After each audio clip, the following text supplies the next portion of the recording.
It's the AEMT lecture series. Welcome back for video number 1, chapter number 13.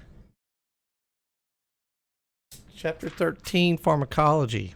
And so we will split this into several different videos because there's a lot of information. Lots of information to talk about and learn about.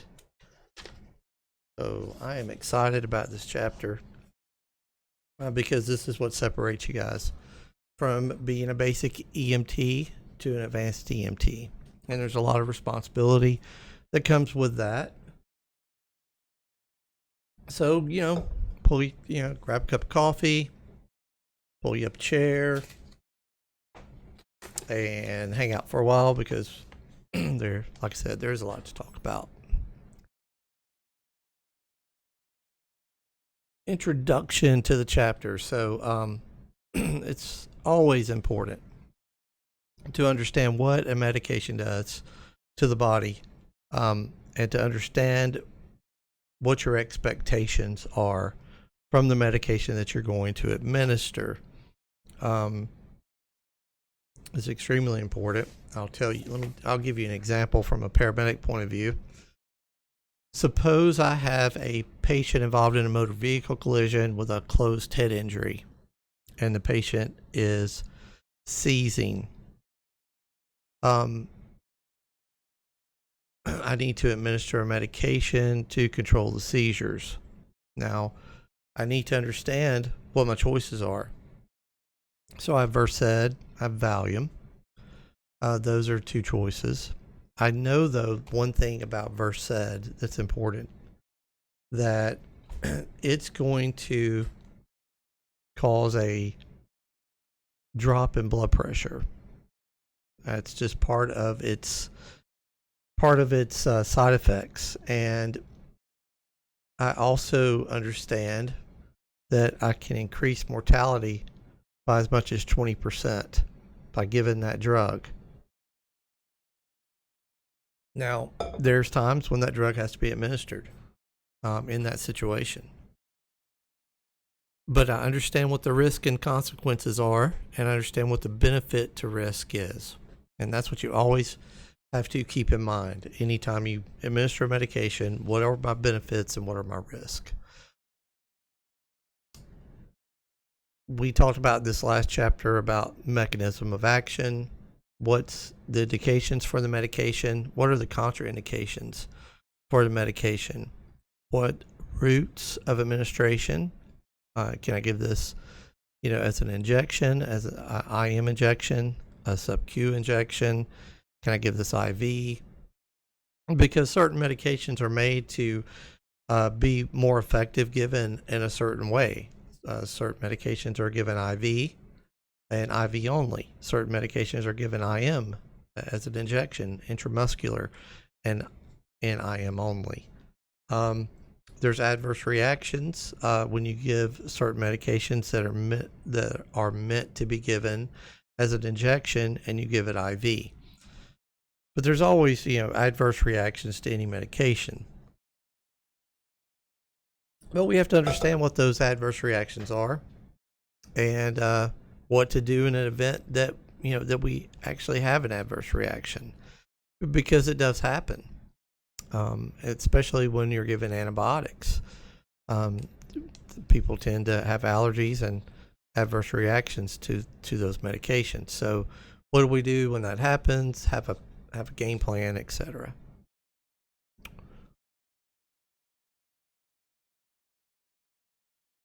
The first rule of medicine is always do no harm. Okay, so meaning we already have a sick patient. We already have a patient that's could be critically ill even. And what we don't need to do is make that situation worse. And anytime you're giving medication, there's if you give the wrong medication, you can make that situation much, much worse. So it's important to do no harm. All right, so we need to make sure that a medication that we've picked is clearly indicated to treat that condition. We need to do a careful assessment of that patient, right? We need to understand what is going on with this scene. Scenes of, patients are very dynamic. Scenes are dynamic. We need to understand that.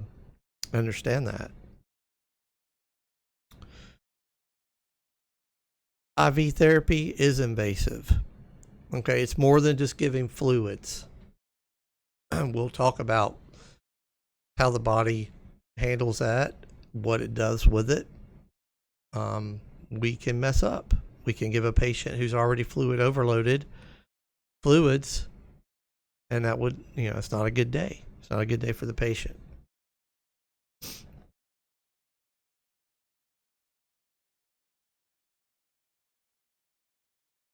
Let's see here. We have to become proficient at IV therapy. It's it's a technique that's required for that procedure, and we have to practice that technique.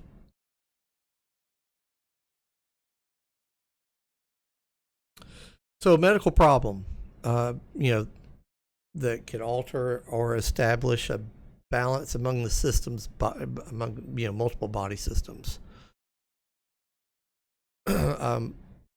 Meaning, we have a cardiac patient who's possibly in kidney failure.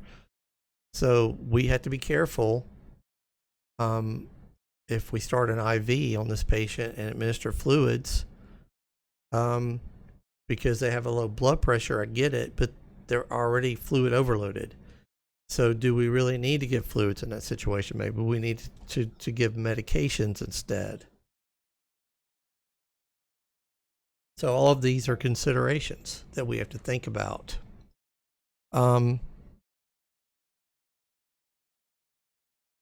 Homeostasis. It's important to understand what that means, and it's easy to understand. It's just that's your body's way of regulating normal. Your body's way of regulating normal. And we have to understand that's what it's like a chess game sometimes. The body is already in survival mode. It's doing certain things like shunning blood, vasoconstricting. It's doing things already to increase survival. We need to be able to help the body do that. If you look at, if we, talking about IV therapy, if you go back to the Vietnam War and what they trained all these medics, and they were like, we should see substantial survival rates on the battlefield because we have essentially paramedics, EMTs out there on the battlefield, and they'll be providing care for these patients. And so, they taught them all IV therapy. And so, they get into the war and they start looking at numbers, and they were not seeing the survival rate. And they're like, what is going on? I mean, when you compare it to World War II, our survival rate sucks. What is going on? And what they found out was that folks who had been, obviously the number one number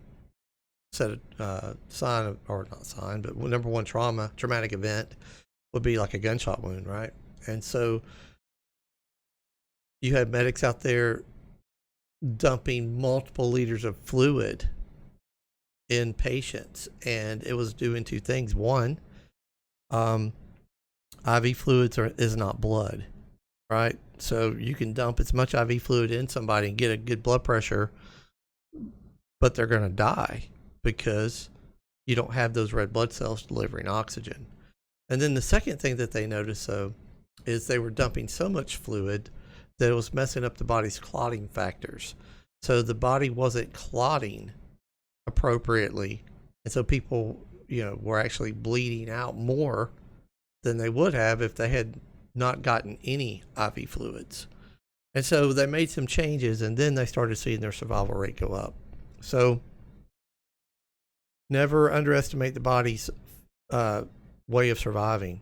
You know, it's already increasing those clotting factors, and here we come along and say, no, let us help you, and we dump a bunch of fluid in, and we actually cause the patient who would have survived to die. So something to think about, right?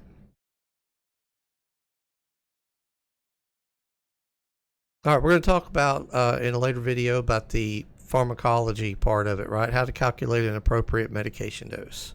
Well, we will cover that. We will talk about drug dosages, flow rates, and all that fun stuff.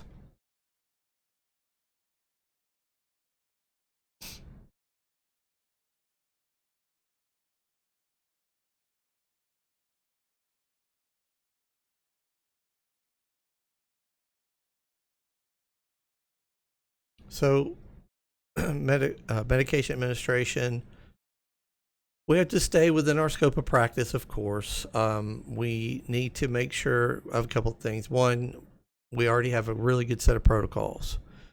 So we will follow the protocol, and we can administer medications per the protocol. Now, if you ever need to do something that's outside of that protocol, then you will need to call and obtain an order from a physician to do that. So I'm trying to think here. So let's say I have a patient. Okay, so let's say I have a patient who has been involved in a motor vehicle collision, and I'll use a head injury thing again, but they're not seizing. But let's say they are clenched, and their SATs are in the 80s, and I'm bagging them, and I'm not getting good chest rise and fall because the patient is so stiff, and their jaw is clenched to where I just can't get an appropriate airway. Well, our protocol doesn't cover that. Our protocol would, if he was seizing and I needed to give a medication to relax him, such as Versed, Valium, Ativan. We don't carry Ativan, but if I wanted to give one of those medications,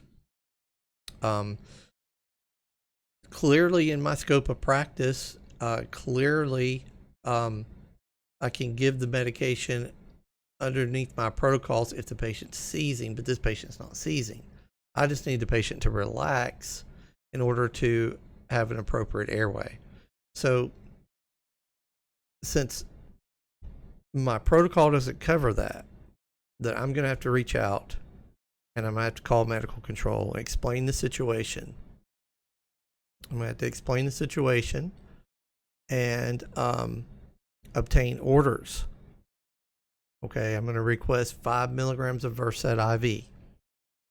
And I better explain it well, because if I don't, then the physician may not get a clear picture and may deny that medication. If the patient, if they deny that medication, my patient's only going to get worse.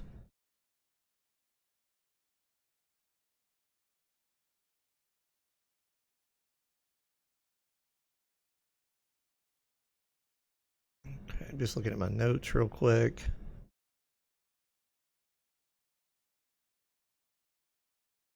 Just remember, what protocols are. Remember what online medical control is, and that's what I was just talking about. Online, I would actually use cell phone or radio to call or contact medical control. And so here we come back, and we've seen this last chapter. I said memorize this, and you need to memorize this. Okay. It was the 5 R's for a while, but now we've added to it. Why do we add to it? Because we're still making mistakes in the field. That's why.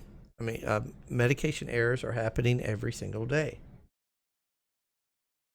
and there's reasons for that. And one reason is some of the medications look very similar. And so we try to identify that, and when that happens, we try to correct it. Some of it, though, is just poor patient assessment. I'll just be honest with you. Poor patient assessment. And you agree with me.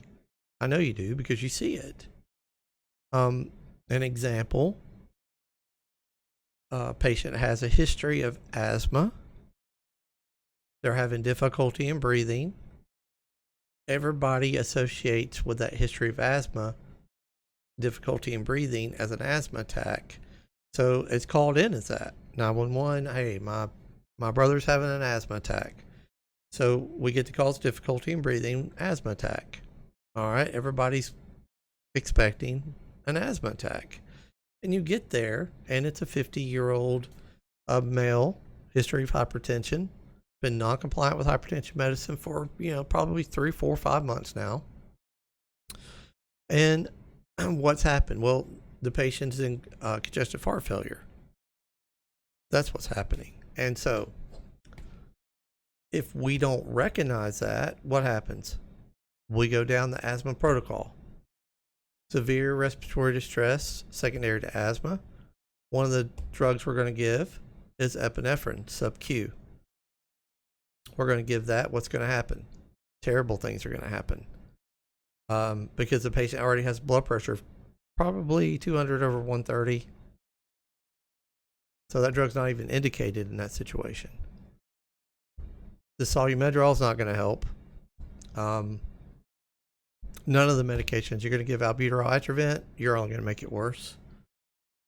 And you're just going to dig the grave. Then the patient's going to go more than likely into cardiac arrest.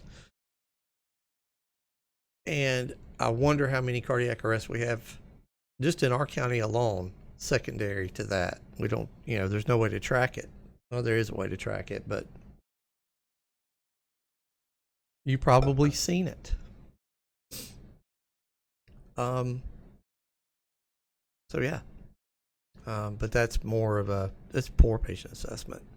But the 5, you have your 10 rights of medication, right patient, right? This is the right patient. And that kind of comes into the hospital specter a little bit because, I might be taking care of 4 patients that day and I might be busy and I go to grab medications for, John Smith and, who's in room 18. And what happens? I go in room 17 because it looks just like 18. If I don't pull it up on the computer, if I don't look at the patient, their name, then I could give this medication to the wrong patient. All right, so we need to make sure we have the right medication. Okay, so the order for D50. Okay, I need to make sure that in my hand is I assume it's still blue box of D50. All right, I need to make sure I confirm the right dose. I'm going to give 25 grams of D50. All right, right route. Well, I need to make sure I give this IV because it's not going to really work any other way. Any other way might be detrimental. The right time. All right, I need to make sure that it's within date. It's not expired. I'm going to go to this column here. That can be last as always. Right assessment. All right, so I have a patient here who is hypoglycemic. He has a blood sugar of 20. Okay. If the patient is conscious and A&O times 3 and they don't want the medication, they have the right to refuse. They absolutely have the right to refuse. No problem. Make sure we did the right evaluation and then we educated the patient too. We're like, okay, sir, you have a blood sugar of less than 40. Realize you're alert and oriented. That's great. I'm not sure how long that's going to last.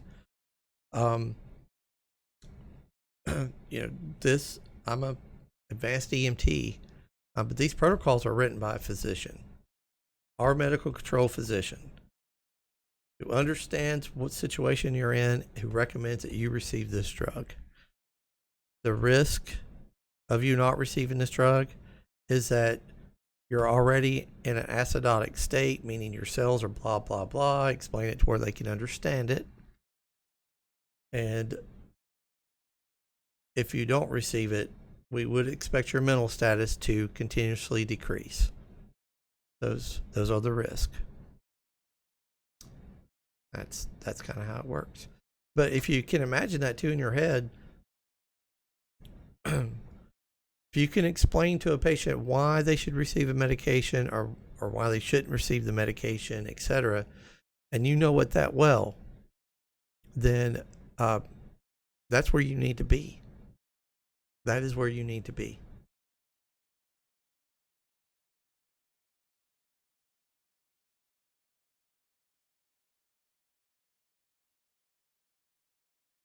All right. So, and we've talked about this a little while ago. Procedure for administering medications, obtain an order from medical control. If that's where we're at, we may not need to obtain an order from medical control. We may already have a protocol that addresses the situation. Therefore, we don't need to call medical control. We don't need to waste their time. I'll answer the med radio at my part-time job, and I'll be receiving a patient report on a person who's, chest pain. 50-year-old male, complaining of substernal chest pain, ready in the left arm. His pain scale's at 8 on a 1 to 10. Associated symptoms are nausea and diaphoresis. Currently conscious, alert, vitals, blah, blah, blah. Cardiac monitor showing this. We have an IV established. We'd like to request orders for 4 milligrams of morphine. And my response is, per your protocol, administer 4 milligrams of morphine IV. I don't even need to turn around and talk to the doc about it. I don't even need to say, hey, Dr. Jordan, hey, got EMS coming in, blah, blah, blah, blah. They're overwhelmed already. They're going to be angry. And rightfully so. If they have to stop doing what they're doing to listen to something like that they know you already have a protocol for. That's the reason why we have protocols. So use your protocols. Now, if you need to give that morphine for something that you don't have a protocol for, then absolutely call.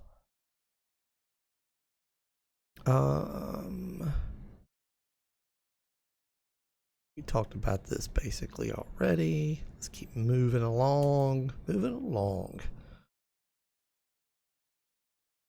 This is a big one, guys. Make sure medical control understands the situation. All right, so before I came up here to training, I would be riding in with AMR. Riding in with AMR on a patient who is congestive heart failure, respiratory distress. And they call in the report to the hospital. And it's such a, and I'm not saying all AMR folks, okay? I'm just definitely not saying there's some great medics at AMR. There really are. But occasionally you get one that's not so great. And that could be a couple reasons. It could be a training issue, could be they're just new, right? So, and all of those issues can be fixed. But I'm riding in and I'm like, after the report, I'm like, let me see the phone for a second. I'm calling back. I'm like, hey, look, this is Mike, DeKalb County Fire Rescue. I'm riding in with AMR Medic 52, where they gave you a report a minute ago, but I need to give you some more information. This patient's in moderate to severe respiratory distress. The reason why is because they're not going to have a room ready for you. They're going to say, it's just another EMS coming in with a difficulty in breathing that we might send to triage. We might put this patient out in the waiting room. So you have to paint a picture. We're out at your facility with a 54-year-old male. Complaint today is difficulty in breathing. The patient's currently conscious in moderate to severe distress. Vital signs, blood pressure, 180 over 110. Pulse rate, 78, or maybe faster. Pulse rate's probably 120. Respiratory rate's currently 28 and labored. Patient sinus tach on the monitor. We have an IV established. We're working our congestive heart failure protocol. The patient has received 4 milligrams of morphine. We have an inch of nitro paste applied. We are considering CPAP at this time. If the patient doesn't improve, we will be placing CPAP prior to arrival. Our ETA is about 12 minutes. It's a 30, maybe a 1 minute report. It's easy, but it tells them, if they're busy, it tells them severe distress, I got to have a room. That's what it says. Severe distress, I got to have a room. Because they could care less about, well, I actually love a good patient report, but I know some folks that answer the phone over at the hospital or whatever, they really are, they need some training because they're not always hearing what they need to hear. But if you tell them moderate to severe distress, they'll hear that. So the age is appropriate, weight pretty much not appropriate. It doesn't matter. Their clinical status does. Their allergy history doesn't. On a med report, they could care less unless it's pertinent to something that's going on. A concomitant of medical problems. No, okay, patient has a history of congestive heart failure, currently in severe distress. Okay, that's fine. Lets them know that the patient suffered this problem in the past and gives them a good idea of it's probably that again. All of these are things to think about, but not necessarily given a report. Other drugs he or she may be taking. All right, so make sure you understand the physician's orders. If you call for a certain drug, maybe it's I don't think we don't carry lidocaine anymore, but I'm going to use it. Let's say I have a patient who is having some problems with an irregular heartbeat of some type, and I have requested 100 milligrams of lidocaine IV push. I don't have a protocol for it. And so, or, maybe, whatever. And I requested this certain drug, or requested 100 milligrams of lidocaine IV push. And the doctor's like, I really don't like that order. I think, since I'm in a bad mood today, I think I'm going to say give 80. Yeah. All right. So, engine 13, I understand you're waiting for an ambulance. You've requested 100 milligrams of lidocaine. I'd like you to administer 80 milligrams of lidocaine IV push.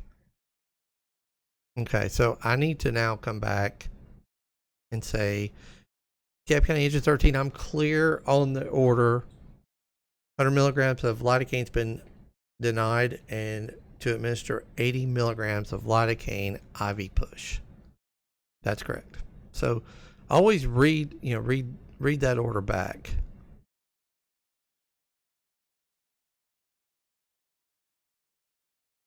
Always verify your form, your dose, and your route of medication.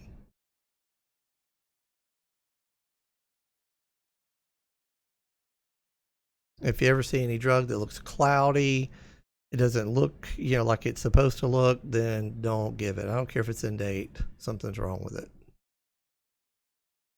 Or make sure you dispose of any of your syringes, right? Drop them in the, and that's one thing too. It's just good scene management, guys. It's just good scene management. Don't get in a hurry. If we're pushing dope out there, chances are good we don't need to be in a hurry. I've said it before, you've got every medication in that drug box that hospital has. You're not going to increase survival rate by rushing this call. I promise. Matter of fact, you're gonna increase the chances of death. You're going to increase your chance of injury. Stop. You guys, you're professionals. And this is what we do. We love it. We love a good uncontrolled environment. Otherwise, we would work in a controlled environment. We love doing this stuff. We love going into chaos and making some sense out of it. So do that. Do what you love. Don't let somebody on that scene mess it up for you.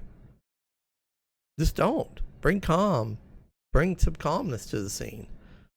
And after you give your medication, look for your red box. Drop your syringe in. Drop your IV catheter in. Right? You want to monitor your patient for any potential effects. Adverse effects. right? So give a medication,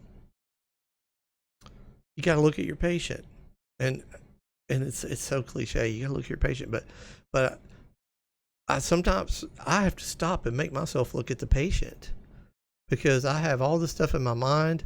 I have this game plan. I have all these things going on, and my mind's going 180 miles an hour, and I have to stop and make myself. And sometimes I'll even count to 5, and I'll look at the patient. I'll look at their eyes. I'll look at their face. I'll look at their color. And I don't even necessarily touch them. You know, do they have a good radial pulse? I'm talking about look at them. I had a patient one time who I was treating in the field, and patient had fell from was a roofer, and he fell from about, oh Lord, it was high. I can't remember how high it was. It was high. He had fell from it was a 2-tiered roof, and he fell from the top portion all the way down to the bottom, and then rolled off that bottom, which was about 14, 15 feet off the ground, and landed on the ground. So I want to say it was about 25 or 35 feet. And you know what? I just didn't believe it, because of the patient's, how the patient looked. Patient was conscious, alert, good radial pulses, everything was good, complaining of right shoulder pain. That was his only complaint. And I was like, let's go to the hospital. So get him in the hospital. I'm sorry, get him in the ambulance. And my partner's like, do you want me to start an IV? I was a newer medic, guys. Newer medic. I learned from the mistakes I made. And I was like, don't worry about it. Let's just go to the hospital. And so the EMT looked at me like, really? I was like, yeah, let's just go to the hospital. And so here we go. We wasn't far from the trauma center. We were only about 12 minutes. And so here we go, rolling in. And what am I doing in the back? Well, I'm doing what every good paramedic does. I'm sitting there just typing out a patient care report, not paying attention to anything. And it was kind of, when the call came in, it was kind of dusk. It was right at sunset. And so we pull up underneath the ramp, right? And it was an ER that had like this ramp that just lit up, man. I mean, as soon as you pull in there, it's like, you know, the brightest lights ever. And so I get my computer, throw it on the, you know what, it wasn't even a computer. I was a paper PCR back then. And so I throw my clipboard on the back of the stretcher, and I walk over and I look at the patient, and I swear to God, this patient looked like a ghost. This patient was pale as the day is long. And I was like, oh my God. I reached down, the patient didn't even have a radial pulse. So walked into the ER, found the charge nurse, and I said, hey, I've made a terrible mistake. I explained to them what happened. Trauma alert is called, patient goes in, ends up having a ruptured spleen. And I looked really bad. So that's why I say, and ever since that day, I was like, I'll never do that again. I make myself look at the patient. That was just being, I don't know, lazy or incompetent, all the above. But now I make sure that I look at the patient. And then document your actions on the patient's, on your patient care report, right? But so what I do is I use the SOTC. And so in my treatment, I may have, let's say the patient's vomiting, I gave 4 milligrams of Zofran. Okay. So I give the Zofran. Under C, I put how the patient responded. The patient is no longer vomiting post Zofran administration. Okay, I let the reader know that the Zofran worked, or the patient continues to vomit post Zofran. Lets them know, hey, it didn't work. Always document whether it was successful or not. And some drugs you give, it's not. Sometimes you have to change it up. Sometimes it doesn't work. Sometimes the patient gets worse. It's not because you gave the appropriate drug. just because they're getting worse.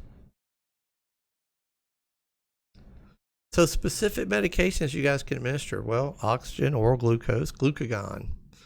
You're going to give that IM. You can't give that IV. Yeah. You want to give glucagon IM most of the time because you can't get an IV.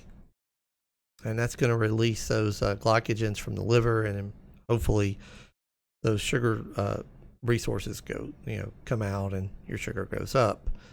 You can give D50, IV fluids, epi, all right, multi-dose inhalers, you can already do that. Nebulized medication, you can already do that. Nitrous oxide, but we don't carry it. Narcan and aspirin. That's your toolbox. All right, let's get into some cellular physiology because we covered it at the beginning. We'll talk about it some more as a review. And so cells. All right, so you have the cell, and you have that so important cell membrane. Cell membrane is kind of like the brain of the cell in some senses, because it's going to either allow stuff in or not allow it in. Okay, it's that phospholipid bilayer. Okay, means it just has two layers of lipids built around that inside that membrane. So it's an important barrier to fluid movement, right? And also the acid base. Remember that membrane's selective. Like I said, it's selective. It doesn't just let anything in, and it doesn't just let anything out.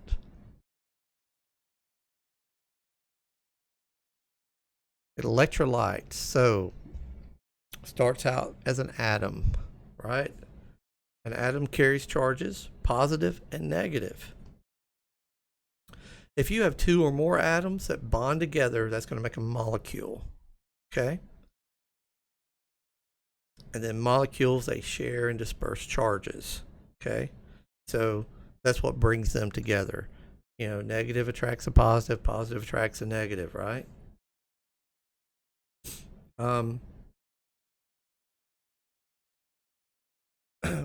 While we're talking about molecules, an organic molecule is one that contains carbon. Okay? One that contains a carbon. An inorganic molecule is going to be without carbon.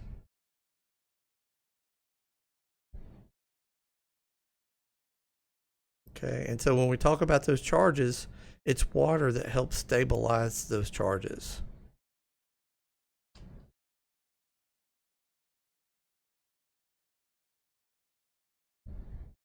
Electrolytes are reactive, right? So if we don't deal with those charges, right, they can be dangerous. So the body deals with it very well. All right, so the body deals with it, like again, with that water. Water in the body helps to stabilize those electrical charges. All right, so those electrical charges, they're used for metabolic functions, like your heartbeat, right? The contractions of muscles. That's why we need those charges. That's why we need, sodium. That's why we need potassium. That's why, and we'll get into that in a second.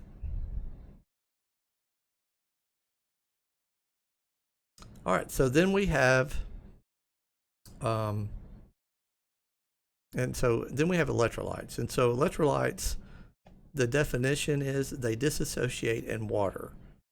Okay, so if we have sodium chloride, if you put it in water, sodium and chloride dissociate. They were all together as salt, but now they broke apart. Now you have sodium floating around, and you have chloride floating around. And so that sodium is called a cation, meaning it has a positive electrical charge, overall positive, right? Well, that chlorine is going to be a negative, and that's called an anion. It's an electrolyte with an overall negative charge. We've talked about sodium. We said it's that principal extracellular cation that's needed to regulate the distribution of water throughout the body, because water always follows sodium. Okay, remember that. Water always follows sodium.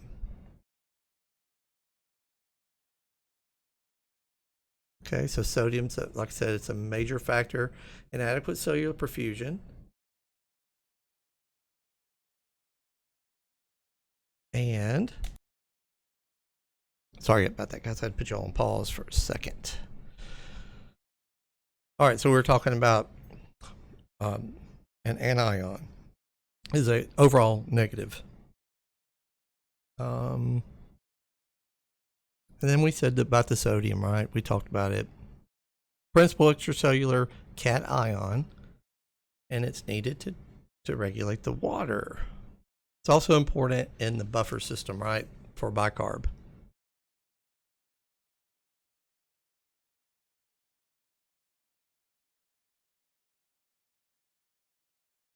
I'm just looking at my notes. One sec.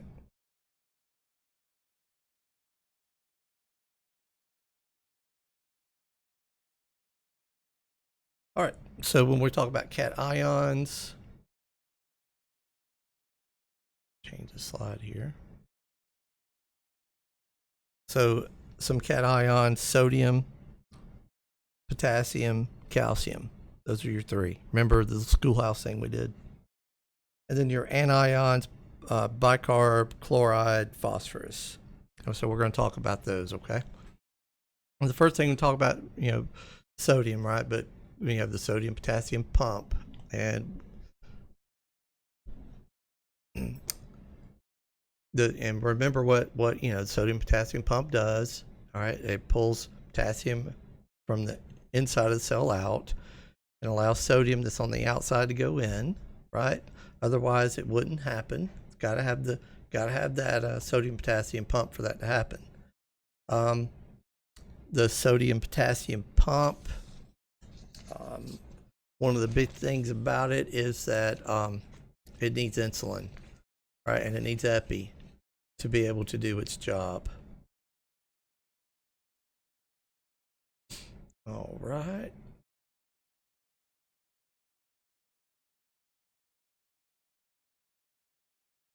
When we're talking about sodium, like again, it regulates the distribution of water throughout the body, in the intravascular and the interstitial fluid compartments. We will talk about those fluid compartments. And it's responsible for cellular perfusion.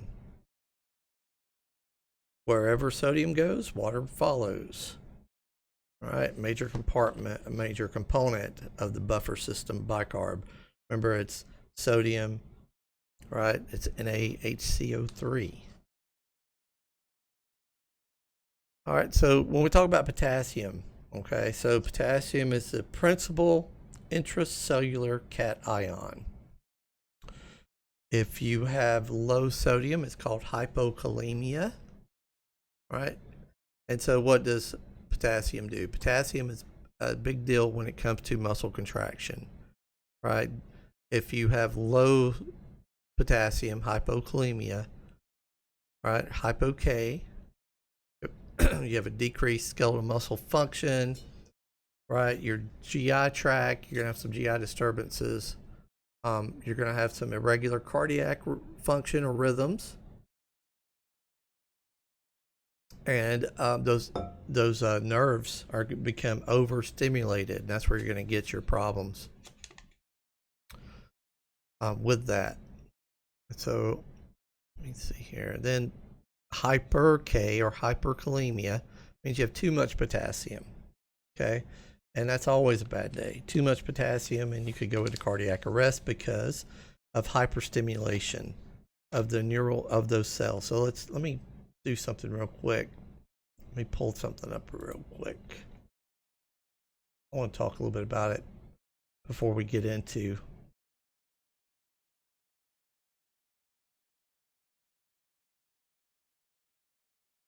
1 second. This is gonna have to come.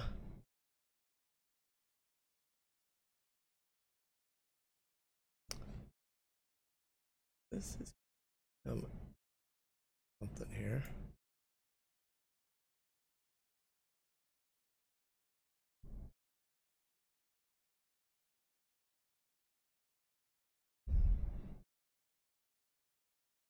Stand by just 1 second. Okay, I had to fix that on the screen there. All right, so when we're talking about cation, sodium, potassium, and calcium, right? We need to kind of understand it. So, 1 second. Okay, so we need to try to understand it a little bit better. Okay, so here we have a cardiac cell. Okay, and we have two different kinds of cardiac cells, right? You have the kind where you have that automaticity, right? You have automaticity. And so in automaticity, remember, that's, you have your heart here. You have your intranodal pathway, right? So you have your SA node, right? Coming down. And then you have what? You have your AV node, right? You have your bundle of His. You have those Purgifying fibers. I'm just going to put P fibers, right? And these like go around the ventricles, right? So that we can get that electrical stimulus, right? So you have your SA node, that's where it starts, comes down here to your AV node, starts coming down, right? This is where the sodium and potassium and calcium is so important. So what ends up happening is you have your sodium that's going to come in, right? Your sodium comes into the cell, right? And so it's reacting. It's like a negative, but it's going to become more positive as calcium comes in, right? Let me get a different color pen. So then you have your calcium that's going to come in, and it's what it's doing is it's getting close. Again, negative becoming more positive. It's getting close to firing off, and that firing off that signal is called an action potential. Okay, that's why we need all the sodium, potassium, and calcium to play a part in that. But calcium plays a major role in that. Calcium does more than just help your bones to become, strong. Okay. Now, that's the action potential part of automaticity, but it also plays a role in the contraction part. These are muscle fibers. Okay, these are muscle fibers that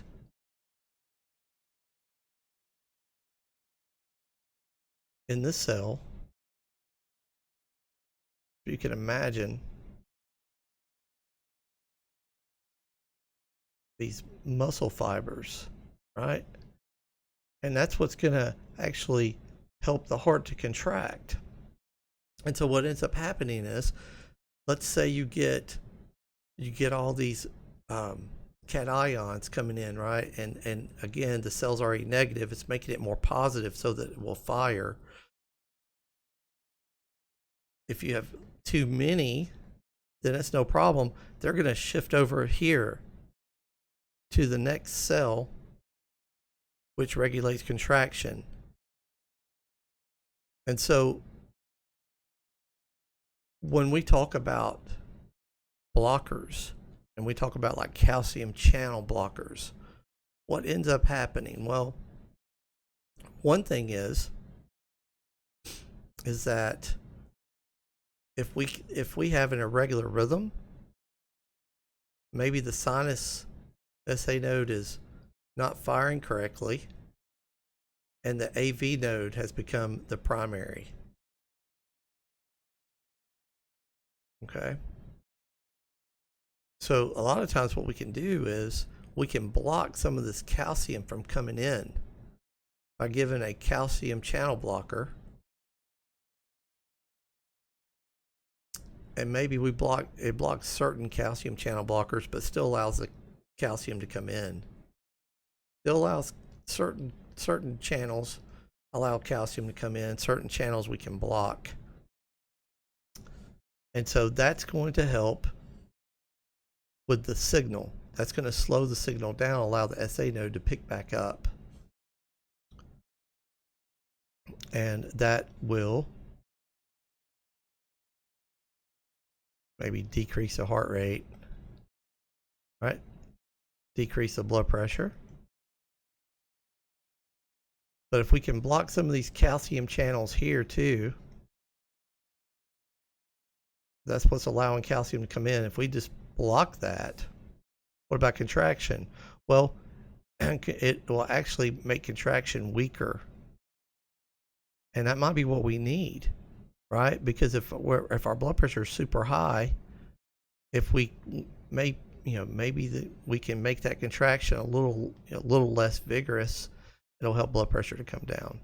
Okay, but that's how, and we talked about it in one of the videos. I did the schoolhouse type version of sodium, potassium, and calcium, and but the book mentions the calcium channel blockers and all that. That's where that comes from. Okay, that's where that comes from. And I just need you to kind of understand that that's what the sodium, calcium, potassium does. We're looking to get an action potential. We're looking to move that signal. Either, it moves the signal down, right? That signal can be strong. That signal can be weak. And so that's how we deal with that. And the same over here, right? Same over here for sodium, potassium, and calcium. If we need to make the contraction stronger, then we can do that. Or if we need to make it weaker, we can do that. Okay? All right, then. Okay, we're back. Sorry, I had to pause. You had a major computer problem after I did switch screens, but we're good now. So we just talked about the calcium thing, hypokalemia. Okay, so that's low calcium. Overstimulation of nerve cells causes cramps, spasms, hypotension, vasoconstriction. And then hyperkalemia means too much calcium. You have a decrease of stimulation of nerve cells, weakness, hot flushed. We know what bicarb is. We should know that. Chloride that's an anion, and it usually helps to regulate the pH of stomach acids. And phosphorus. Phosphorus is a big deal when it comes to forming ATP. All right, I'm going to do a second video where we covered body fluid composition. So this will be all for video number 1. Look forward to speaking to you again in video number 2.